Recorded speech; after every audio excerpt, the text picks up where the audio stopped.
और तीसरी इसकी 320 मीटर की है।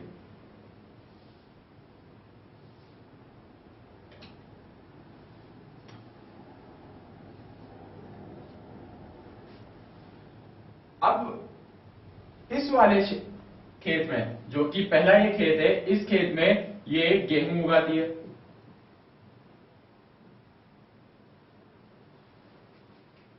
और इस दूसरे खेत में वो इस खेत को आधा करके आधे भाग में टमाटर और बाकी के आधे भाग में प्याज उगाना चाहती है। तो हमें निकालना है कि कितने कितने क्षेत्रफल में वो गेहूं उगाएगी, प्याज उगाएगी और टमाटर उगाएगी। तो उसके लिए हमें तीन अलग अलग त्रिभुजों के क्षेत्रफल निकालने होंगे। तीन अलग अलग त्रिभुजों के क्षेत्रफल निकालने के लिए हम सबसे पहले इस त्रिभुज का क्षेत्रफल, त्रिभुज ए बी सी का क्षेत्रफल निकाल लेते हैं। तो सबसे पहले त्रिभुज एबीसी के लिए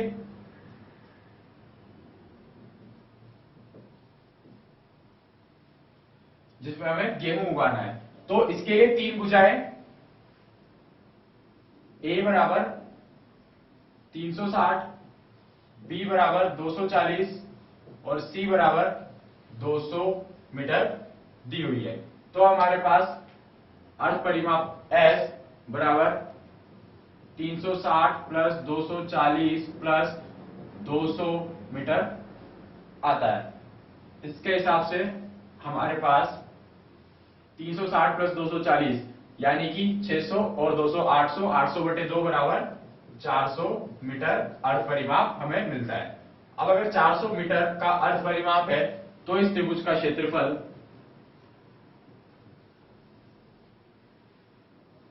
400 गुना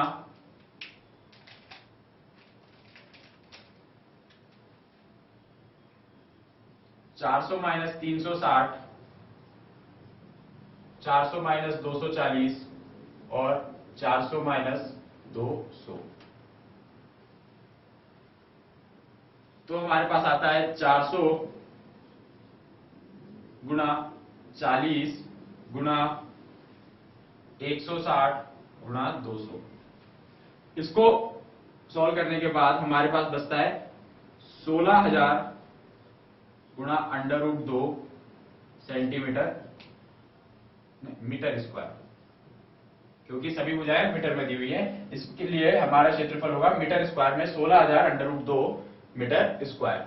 अब हमें यही चीज की क्षेत्रफल मीटर स्क्वायर में जो दिया गया है, इसे हेक्टेयर में अगर दिखाना है तो हमें यह ध्यान रखना होगा कि 1 हेक्टेयर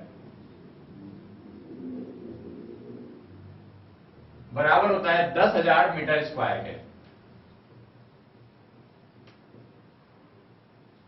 अब अगर 1 हेक्टेयर 10,000 मीटर स्क्वायर के बराबर है तो हमारे पास 16,000 √2 बटे 10,000 हेक्टेयर आ जाएगा। इसके हिसाब से हमारे पास बचा 1.6। अब हमारे पास ये हो गया 1.6 √2 हेक्टेयर, या फिर हम कहें 2.26 हेक्टेयर।